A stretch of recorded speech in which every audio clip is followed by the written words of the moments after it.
നല്ല കേരള സ്റ്റൈൽ അടിപൊളി പഴംപൊരി എങ്ങനെ ചെയ്തെടുക്കുന്നതെന്ന് ഞാൻ കാണിച്ചു തരാം കേട്ടോ. എല്ലാവർക്കും അറിയുന്നതായിരിക്കും, എന്നാലും കുറച്ച് സ്പെഷ്യലായിട്ട് ഞാനിവിടെ 100-200ഓളം പഴംപൊരികൾ ചെയ്തെടുക്കുന്നുണ്ട്. ഇത് നമുക്ക് പെട്ടെന്ന് വന്നൊരു ഓർഡർ ആയിരുന്നേ. ഒരു ചർച്ചിലേക്ക് ഈവനിങ് സ്നാക്കായിട്ട് ഒരു പ്രെയറിൻ്റെ സമയത്ത് കൊടുക്കുന്ന സ്നാക്കായിട്ടാണെന്ന് തോന്നുന്നു. പെട്ടെന്ന് വന്ന ഓർഡർ ആയിരുന്നേ.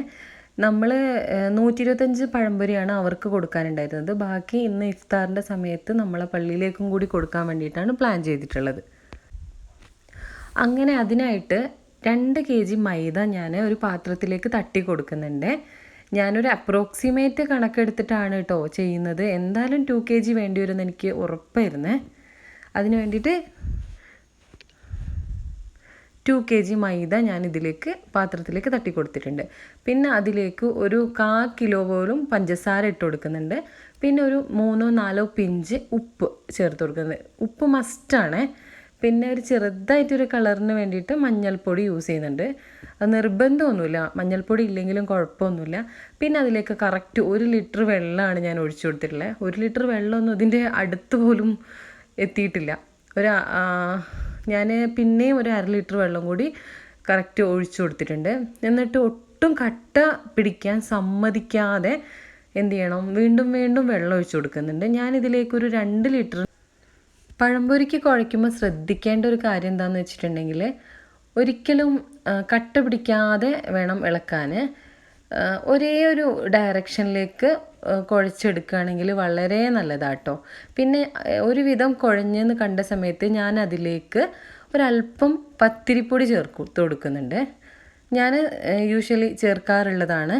എന്നിട്ട് ഈ ഒരു കൺസിസ്റ്റൻസിയിലാവുന്നവരെ നന്നായിട്ട് കുഴച്ചെടുക്കുന്നുണ്ട്. ഇതാണ് ഇതിൻ്റെ ഒരു പരുവം കേട്ടോ.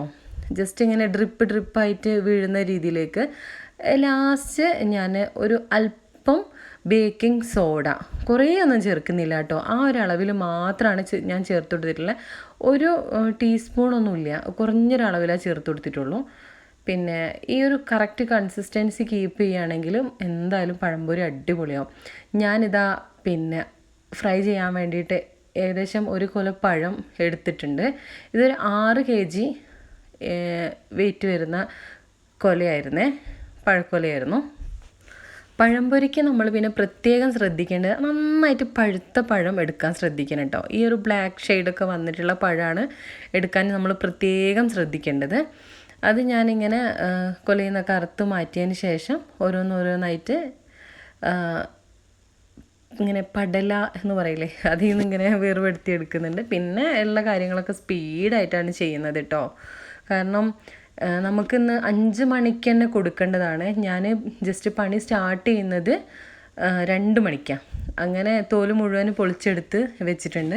ഇനി ജസ്റ്റ് ഇതിങ്ങനെ കട്ട് ചെയ്യണം. ഒരു പഴത്തിന് ഞാൻ വെറും 4 പീസായിട്ടാണ് കേട്ടോ കട്ട് ചെയ്യുന്നത്. ഒരുപാട് തിന്നാക്കിയിട്ടില്ല, 4 പീസായിട്ടാണ്. അങ്ങനെ നമ്മൾ തൊലി കളഞ്ഞ് വെച്ച മുഴുവൻ പഴവും ഇതുപോലെ 4 പീസാക്കിയിട്ട് കട്ട് ചെയ്യുന്നുണ്ട്.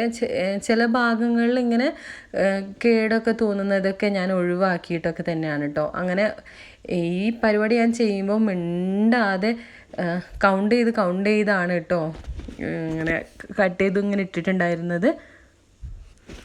നമ്മൾ മുറിച്ചിടുന്ന സമയത്ത് കുറേ കംപ്ലയിൻറ്റ്സ് ഒക്കെ കണ്ട് അതെല്ലാം ഞാൻ മാറ്റിയിട്ടുണ്ട് കേട്ടോ. അങ്ങനെ വന്ന് നോക്കുമ്പം പിന്നെ നമ്മളെടുത്ത ആ ഒരു കൊല തികഞ്ഞൊന്നുമില്ല. ഞാൻ വീണ്ടും ഒരു 2-3 കിലോ പഴം നമ്മളെടുത്തുണ്ടായിരുന്നത് എടുത്തു കേട്ടോ. അതാണ് നമ്മൾ ഈ ബൾക്ക് ഓർഡേഴ്സൊക്കെ ചെയ്യുന്ന സമയത്ത് കറക്റ്റ് മെഷർമെൻറ്റൊക്കെ നോക്കിയിട്ടില്ലെങ്കിൽ നമ്മളിതൊക്കെ കറക്റ്റ് ചെക്ക് ചെയ്യണം. എന്നതിന് ശേഷം മാത്രമേ ഫ്രൈ ചെയ്യാൻ വേണ്ടി നിൽക്കാൻ പറ്റുള്ളൂ. കാരണം പിന്നെ ഫ്രൈ ചെയ്ത് വരുന്ന സമയത്ത് സാധനം തികയാതായി പോയിട്ടുണ്ടെങ്കിൽ ബുദ്ധിമുട്ടൂലേ. അങ്ങനെ പഴമരിയലും കാര്യങ്ങളെല്ലാം കഴിഞ്ഞതിന് ശേഷം നമ്മൾ പെട്ടെന്ന് തന്നെ ഫ്രൈ ചെയ്യാൻ നോക്കിയിട്ടോ. നമുക്കിത് ചെയ്ത് കൊടുക്കേണ്ടത് 5 മണിക്കാണ്. നമ്മളിത് ഏകദേശം ഇപ്പോൾ ഇത് ഫ്രൈ ആക്കാൻ തുടങ്ങുമ്പോൾ 2:30 ആയിട്ടുണ്ട്. പിന്നെ ഇത് വേഗം ആവണ്ടേ. പിന്നെ എൻ്റെ കയ്യിലാണെങ്കിൽ നല്ല ചൂട് കട്ടിയുള്ള പാത്രമേ ഉള്ളൂ. കട്ടി കുറഞ്ഞ പാത്രമാണ് എപ്പോഴും നമ്മൾ എടുക്കാൻ നോക്കേണ്ടതെന്ന് എനിക്ക് തോന്നിയിട്ടുണ്ട് കേട്ടോ. പിന്നെ എൻ്റെ അടുത്ത് വലിയ പാത്രം ആ ഒരു ടൈപ്പ് ഇല്ലാത്തതുകൊണ്ട് ഞാൻ പിന്നെ ഇതിൽ തന്നെ ഫ്രൈ ചെയ്യാൻ നോക്കി. പിന്നെ നമ്മൾ നല്ലോണം ശ്രദ്ധിക്കേണ്ടത് നല്ല എണ്ണ വെട്ടി തിളയ്ക്കാൻ വേണ്ടി നോക്കുക. പിന്നെ ഞാൻ നന്നായിട്ട് തീയൊക്കെ കത്തിച്ച് പിന്നെ എണ്ണ നല്ല തിളപ്പിച്ചെടുക്കുന്നുണ്ട്. മെയിനായിട്ട് നമ്മൾ പഴംപൊരി ഉണ്ടാക്കുമ്പോൾ ശ്രദ്ധിക്കേണ്ട ഒരു കാര്യം എന്ന് വെച്ചിട്ടുണ്ടെങ്കിൽ ബാറ്ററിൻ്റെ കൺസിസ്റ്റൻസിയും എണ്ണേൻ്റെ ചൂട് മെയിൻറ്റെയിൻ ചെയ്യുന്നതുമാണ് കേട്ടോ. ഇതുപോലെ ജസ്റ്റ് പഴം മുക്കുന്ന സമയത്ത് തന്നെ നന്നായിട്ട് കോട്ടാവുന്ന രീതിയിൽ വേണം. ഈ ഒരു രീതിയിലാണ് മാവുള്ളത്. ജസ്റ്റ് ഇങ്ങനെ പീസുകൾ ഇങ്ങനെ മുക്കുന്ന സമയത്ത് തന്നെ അതിലേക്ക് മാവ് നന്നായിട്ട് കോട്ടായിട്ട് വരുന്നുണ്ട്. ആ ഒരു കാര്യങ്ങളൊക്കെ ഒന്ന് ശ്രദ്ധിച്ചാൽ മതി. നല്ലോണം എണ്ണ തിളയ്ക്കുക, പിന്നെ ജസ്റ്റ് ഇങ്ങനെ ബാറ്റർ നന്നായിട്ട് കോട്ട് ചെയ്യുന്ന രീതിയിൽ ജസ്റ്റ് മാവിൻ്റെ തിക്നെസ്സൊക്കെ ഒന്ന് ശ്രദ്ധിക്കുക.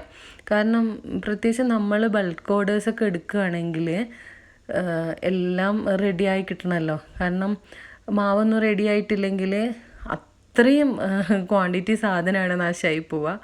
അപ്പം അതൊക്കെ ഒന്ന് ശ്രദ്ധിച്ചാൽ മതി. പിന്നെ ഇതെല്ലാം എൻ്റെ ഒരു സന്തോഷത്തിന് വേണ്ടി ചെയ്യുന്നതാണ് കേട്ടോ. ചിലപ്പോൾ ഇതിലൊന്നും വലിയ പ്രോഫിറ്റൊന്നും ഉണ്ടാവില്ല, എങ്കിലും ഞാൻ എന്തായാലും ഈ ഒരു കുക്കിംഗ് ഫീൽഡിലും ബേക്കിംഗ് ഫീൽഡിലൊക്കെ ഇങ്ങനെ നിൽക്കുന്നതുകൊണ്ട് തന്നെ ഇങ്ങനത്തെ ചില ഓർഡേഴ്സ് ഇപ്പോൾ പിന്നെ റംസാനിന് ഞാൻ വലിയ രീതിയിൽ ഓർഡേഴ്സ് എടുക്കാതെ ഞാൻ നോക്കിയിട്ടുണ്ട്. കാരണം ഇപ്രാവശ്യം എൻ്റെ ഹെൽത്ത് വൈസ് ഞാൻ കുറച്ച് വീക്കാണ്. അതുകൊണ്ട് ഞാൻ വലിയ ഓർഡേഴ്സ് ഒന്നും എടുത്തിട്ടില്ല. അതായത് കുഞ്ഞു ഓർഡേഴ്സ് ഒന്നും എടുത്തിട്ടില്ല. വലിയ ഓർഡേഴ്സ് വരികയാണെങ്കിൽ മാത്രമേ എടുക്കുന്നുള്ളൂ ഇപ്പോൾ. അപ്പം അങ്ങനെ ഇത് വലിയ കുഴപ്പമില്ലാത്തൊരു ഓർഡർ ആയതുകൊണ്ട് ഇത് എടുത്തു എന്നേ ഉള്ളൂ. പിന്നെ യൂട്യൂബിൽ വീഡിയോ ചെയ്യുന്ന കാര്യം, ഞാൻ റെഗുലറായിട്ട് വീഡിയോ അപ്ലോഡ് ചെയ്യാൻ വേണ്ടിയിട്ട് ഡെയിലി 2-3 വീഡിയോസ് എടുത്ത് വെക്കാറുണ്ട്. പിന്നെ അത് എഡിറ്റ് ചെയ്യലും പോസ്റ്റ് ചെയ്യലും ഞാൻ സത്യത്തിൽ മടി കൊണ്ടാണോ അതോ സമയം കിട്ടാത്തത് കൊണ്ടാണോ ഒന്നും എനിക്കറിയുന്നില്ല.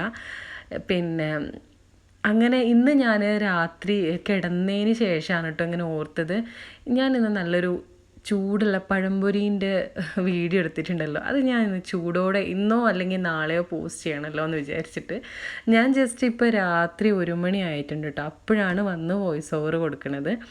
എന്തായാലും നമ്മളെ പഴംപൊരികളൊക്കെ കറക്റ്റ് സമയത്ത് തന്നെ നമ്മൾ ഫ്രൈ ചെയ്ത് എടുക്കുന്നുണ്ട്.